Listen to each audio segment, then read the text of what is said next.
All right, I'm here right now with Alex Ich. He's now on TDK. He has now basically dethroned an LCS franchise, Dignitas, out of the LCS. We were talking a little bit before the interview. You don't sound super happy about that. I mean, it just feels, you know, all the promotions, I guess it's needed, and I understand why it's needed, but then every time you win, you feel like sorrow, or especially for someone like Kiwi Kid or something who was for like long time in LCS, and he felt always so excited about it, and we're like good friends. So I guess you just feel bad for them, but at the same time, you feel happy for winning. So those mixed feelings, you know, you get confused. Right. Yeah, I mean, going into this, did you expect to do like a 3-0 sweep? I didn't know at all like what they prepared. I mean, I know our strats, so I thought that we will win, but I didn't think it will be 3-0. Any idea why they ended up losing so handedly? I mean, just like after first game, we understood their weaknesses. They're super weak at teamfights, and we just went for teamfights comp. And even when we were behind, we just won all the teamfights. Yeah. So you'll be facing Renegades. I believe you were formerly on Renegades. I think that's how that worked. Is that weird for you at all? It feels really weird. Yeah. In what way? In way like because like we know each other for a long time, and because of trade-off players, I mean, we were training with them, and then like we really hope that we won't meet each other so early in the bracket or anything. And this way, I mean, we kind of know how they play and what their strengths against us. They know us, but I mean, in the end, I feel like we play at playoffs or like at stage totally different compared to scrims, which makes me less worried, I guess, because like I think that Renegades is a really strong team, but then when you watch them in LCS games or at stage, they feel weaker compared to scrims. So I think that can give us a slight edge. What happens for you, or have you even thought about what happens if you like push them out, essentially?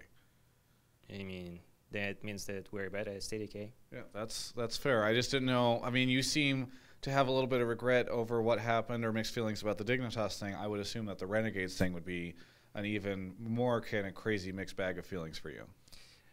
Compared to this one, they will have second chance, and if they lose, I mean, that means they're bad. So, yeah. So do you have like a good relationship with those guys, or are you kind of like are you ready to take them on? I have good relationships with them, but I'm ready to take them on. Okay, a little bit of both. A little bit of both. All right. The other thing I wanted to talk to you about is that you're kind of in this weird situation where this is not the first time I've interviewed you at a promotion match and like fighting to get back into LCS.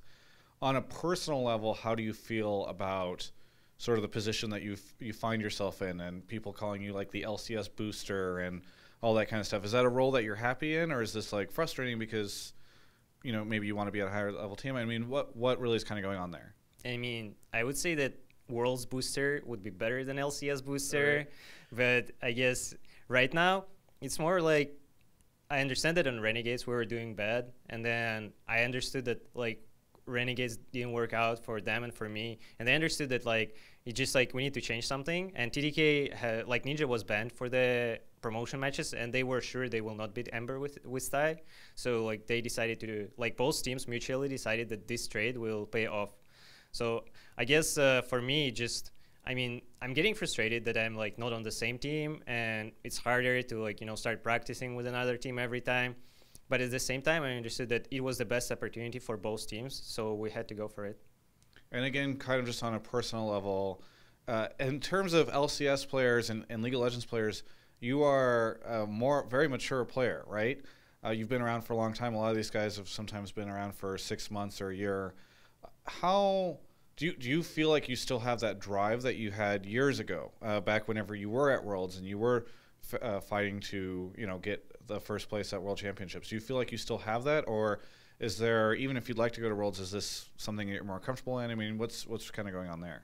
I feel like I still have drive, but I mean, like there are a lot of issues that are not even related to teams or anything. I mean, I don't want to flame Riot or say anything, but I guess everyone is saying it, so it's fine. Like dynamic queue like ruins yourself a lot, because like a lot of players stopped playing, a lot of players care less. Like pro players, for example, Froggen doesn't stream because of dynamic queue, and I mean, this is getting pretty frustrating for everyone because solo queue was a part of practice. And for example, I know in other regions, they start like stacking 5 people against 5 people. So they meet each other in ranked and they play with voice communication. They try super hard. And this way, I guess it can work for pro players. But at the same time, right now, like it is in NA, it's not working. And there are like a couple of teams that try super hard. For example, Apex, they stuck with people. But then again, they meet a lot of time just solo queue players, and then they just destroy them. So, I mean, it's either should be like solo queue, or more people should, like NA people, high-elo should understand that that's the way to go, and we should start grouping as 5 people too. And just like, even if you're playing with other players, not with your own team, you can still like group as 5 players, play with voice comms, and play seriously, do lane swaps and everything, and then it will help you improving.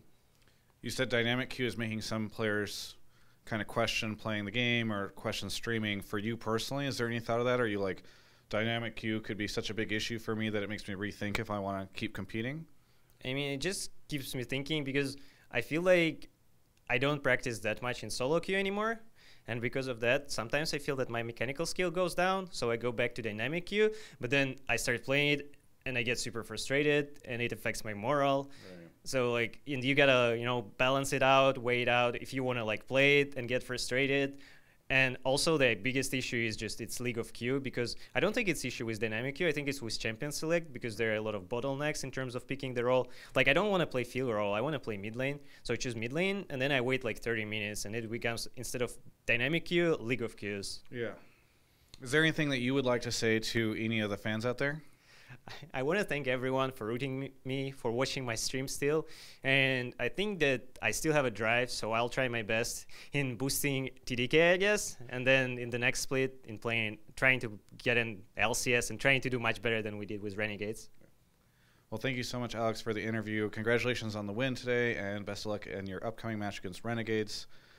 Thank you again. I'm Travis Gafford, and this is Yahoo Esports.